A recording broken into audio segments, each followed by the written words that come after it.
Caim discutiu com Abel numa ocasião em que estavam no campo. Caim partiu para cima do irmão e o matou. Olá, bem-vindos. Este é o Comentário Bíblico João 8:32. Hoje vamos mergulhar num dos textos mais sóbrios e impactantes de toda a Escritura. Gênesis, capítulo 4, versículo 8. É a história do primeiro homicídio. Exatamente. E o que o torna tão arrepiante é que não acontece entre estranhos, entre inimigos. Acontece. Entre irmãos. Para tentar perceber isto, vamos usar não só o texto bíblico, claro, mas também as análises de teólogos como o Gerhard van Rad, o Klaus Westermann, e também algumas reflexões de obras como Patriarcas e Profetas e Educação. Certo. O que vamos tentar fazer é, no fundo, desmontar este evento para perceber como é que o ressentimento se transforma em violência e o que é que esta história tão antiga nos diz sobre responsabilidade. Vamos diretos ao versículo porque a forma como está escrito é por si só impressionante. Gênesis 4, versículo 8, diz assim: Caim discutiu com Abel, numa ocasião em que estavam no campo. Caim partiu para cima do irmão e o matou. E é só isso. É só isso. Fim. É este estilo quase telegráfico, brutalmente direto, que me impressiona. Não há adjetivos, não há descrição da luta, nada. Apenas o ato. O que é que esta secura literária nos está a fazer sentir? Olha, o que estás a descrever é uma técnica literária poderosíssima. É o que poderíamos chamar de economia do horror. Economia do horror. Gosto disso. Pensa num filme. Às vezes o realizador, em vez de mostrar uma cena de violência explícita, longa e barulhenta, opta por mostrar só uma sombra, um som e depois silêncio. E esse silêncio é muito mais assustador. Exatamente, porque a nossa imaginação preenche os espaços em branco com algo ainda pior. O texto bíblico faz o mesmo aqui. Claro. Ao não dramatizar, ao não nos dar os detalhes, força-nos a confrontar a brutalidade do facto em si. Um irmão matou outro. Não há distrações, não há desculpas. Apenas a consequência final e terrível de algo que já vinha a crescer. E um dos poucos detalhes que o texto nos dá é o cenário. Estavam no campo. À primeira vista parece uma informação, sem grande importância, mas os nossos autores sugerem que é uma peça-chave do puzzle, não é? O que é que o campo representa aqui? É uma pergunta excelente, porque o cenário nunca é acidental nestas narrativas. O campo, por um lado, é o lugar da normalidade. O dia a dia. Isso mesmo. É o local de trabalho deles, a rotina. Quem era agricultor, Abel pastor. O campo era o escritório deles. Isto diz-nos que a tragédia acontece no meio da vida comum. O que a torna ainda mais perturbadora, claro. O mal acontece no meio da banalidade. Precisamente. Mas há uma segunda camada. O campo é também um lugar de isolamento. Longe da família, longe de testemunhas, longe da possibilidade de alguém intervir e gritar "parem". É o espaço privado onde o que está dentro do coração pode manifestar-se sem o travão da comunidade. Portanto, o campo não cria o crime, mas oferece o palco, a oportunidade perfeita para que a intenção que Caim já andava a cultivar se tornasse ação. O campo é um espelho do isolamento que já existia na alma dele. Lá está. E estar isolado no campo realça outra coisa que me perturba profundamente. Como disseste no início, isto não é uma batalha entre exércitos. É uma violência que nasce na intimidade, no núcleo mais próximo que existe. Como é que se vai de partilhar uma casa para isto? E é aí que reside a segunda grande lição desta passagem.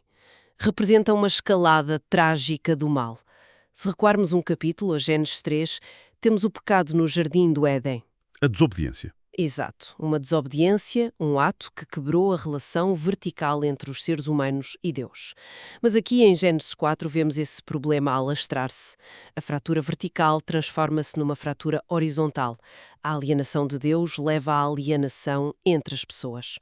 O pecado não fica contido num indivíduo, ele transborda e envenena as relações. Trágica da história humana fora do paraíso. Mostra que o pecado não só nos afasta de Deus, ele destrói os laços humanos mais fundamentais. A começar pela família. Precisamente. O primeiro homicídio ser um fratricídio é uma declaração teológica potentíssima sobre a natureza corrosiva do mal. Ele ataca primeiro onde o amor deveria ser mais forte. E o mais trágico de tudo, se calhar, é que o texto nos mostra que isto podia ter sido evitado. Não foi um ato impulsivo, uma explosão de raiva saída do nada. A narrativa faz questão de nos mostrar que houve um aviso. certo? Sem dúvida. Antes do versículo 8, temos os versículos 6 e 7, onde Deus fala diretamente com Caim, que estava furioso porque a sua oferta não tinha sido aceite. Sim. E Deus pergunta-lhe, basicamente, porque estás zangado, se fizeres o bem, serás aceite, se não, o pecado está à porta, à espreita, mas tu deves dominá-lo. O pecado jaz à porta. Que imagem. Não está dentro, ainda não tomou conta da casa, mas está ali agachado, à espera de uma oportunidade. É uma metáfora extraordinária. Pensa nisso. Algo que está à porta, está terrivelmente perto, mas ainda está do lado de fora. A decisão de abrir ou não a porta ainda é tua. O texto personifica o pecado como um predador. Mas a responsabilidade final é de Caim. Exatamente. Sobre ele deves tu dominar. A responsabilidade é dele. E isso leva-me a uma ideia que é muito forte. A de que não se trata apenas de punir o erro depois, mas de oferecer um aviso antes que a catástrofe aconteça. É como se o texto dissesse: olha, estou a ver o caminho perigoso que estás a seguir. Há uma saída aqui. Vais usá-la? É exatamente isso. A tragédia não é apenas o crime, é o aviso ignorado. A narrativa sublinha a responsabilidade humana, e isto liga-se diretamente àquela citação da obra Patriarcas e Profetas. Diz que Caim alimentou o ressentimento até que este se transformou em ódio e culminou em assassinato. A palavra-chave aqui é alimentou. Lá está. Não é algo que simplesmente aconteceu com ele. Foi um processo ativo. Alimentar implica dar comida, nutrir, ajudar a crescer. Ele cultivou a sua própria amargura. Precisamente. Uma emoção negativa, como a inveja ou a raiva, se não for confrontada, não desaparece por magia. Pelo contrário, ela ganha raízes, estrutura-se e começa a reinterpretar a realidade à sua volta para se justificar. Tudo passa a ser uma confirmação da injustiça que ele sente. Exatamente. Cada gesto de Abel, cada bênção, era mais comida para o monstro que Caim nutria por dentro. Portanto, o assassinato não foi um acidente moral, foi a colheita lógica daquilo que ele semeou no seu mundo interior. Portanto, não é um interruptor que se liga de repente do estado normal para o estado assassino. É mais como uma escada que se desce, degrau a degrau. Uma analogia perfeita. O primeiro degrau é a inveja, o segundo é a ira, o terceiro é ignorar o aviso, o quarto é começar a alimentar o ressentimento, a ruminar. E só depois de descer todos esses degraus é que se chega ao ato físico. Exato. Como reforça o livro Educação, o pecado não controlado fortalece até dominar a vida. O mal raramente explode sem aviso.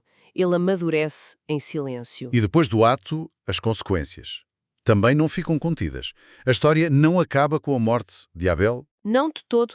É aí que começa uma nova fase, que afeta não só Caim, mas o próprio mundo. E aqui entramos na análise do teólogo Klaus Westermann. Quando Deus confronta Caim, depois da resposta evasiva dele, Deus diz algo arrepiante. A voz do sangue do teu irmão clama a mim desde a terra. O que é que isso significa? O sangue clama. O sangue não fala. É uma metáfora para quê? Para uma injustiça tão grande que ecoa e exige uma resposta. É uma metáfora para uma desordem fundamental. O Westermann diz que o mal não é um evento privado entre duas pessoas. É como um veneno que se infiltra na própria estrutura da criação. O ato de Caim não mancha apenas as suas mãos, mancha a terra. A terra que já tinha sido afetada em Gênesis 3, agora é profanada de uma forma nova. Recebe sangue inocente. O crime tem uma dimensão cósmica. Não é apenas um crime, é uma contaminação. E essa contaminação tem consequências práticas para Caim. Ele é amaldiçoado desde a terra. Exato. A maldição é que a terra que ele trabalha já não lhe dará a sua força. O seu local de trabalho, o campo que foi palco do crime, vira-se contra ele. A própria criação reage. Impressionante. Isto mostra que o pecado se expande em ondas. Começou com a alienação de Deus, passou para a violência contra o irmão e agora resulta numa alienação da natureza e da comunidade, pois ele torna-se um fugitivo e errante. O mal desfaz todos os laços que sustentam a vida. Olhando para o quadro completo, então, esta história de Caim e Abel é um estudo de caso incrivelmente denso sobre a anatomia da violência. Começa muito antes do gesto. muito antes. Começa na comparação, na inveja, no ressentimento não resolvido e, crucialmente, na recusa em aceitar a correção. É um alerta intemporal sobre o perigo de deixarmos estas emoções crescerem em silêncio dentro de nós. Sim, e sublinha que a advertência, essa graça preventiva, precede sempre a tragédia. Há sempre uma porta onde podemos escolher dominar o mal. Mas essa advertência não anula a escolha humana. A responsabilidade, no final, é nossa. O que nos deixa com uma reflexão bastante séria. Esta história ensina que nenhum grande erro moral nasce num instante. Ele cresce, é alimentado e amadurece em silêncio. E isto leva-nos a uma ideia final talvez um pouco desconfortável. Os grandes desastres da nossa vida, sejam eles quais forem, raramente são emboscadas inesperadas. São, na maioria das vezes, destinos para os quais caminhamos durante muito tempo, ignorando todos os sinais de saída. A questão que esta história antiga nos coloca de forma muito direta não é tanto como podemos evitar o mal, mas sim o que é que na nossa vida hoje precisa de ser resolvido antes que se torne irreversível. Que pequenos ressentimentos estamos a alimentar sem nos darmos conta do predador que estamos a deixar crescer à nossa porta.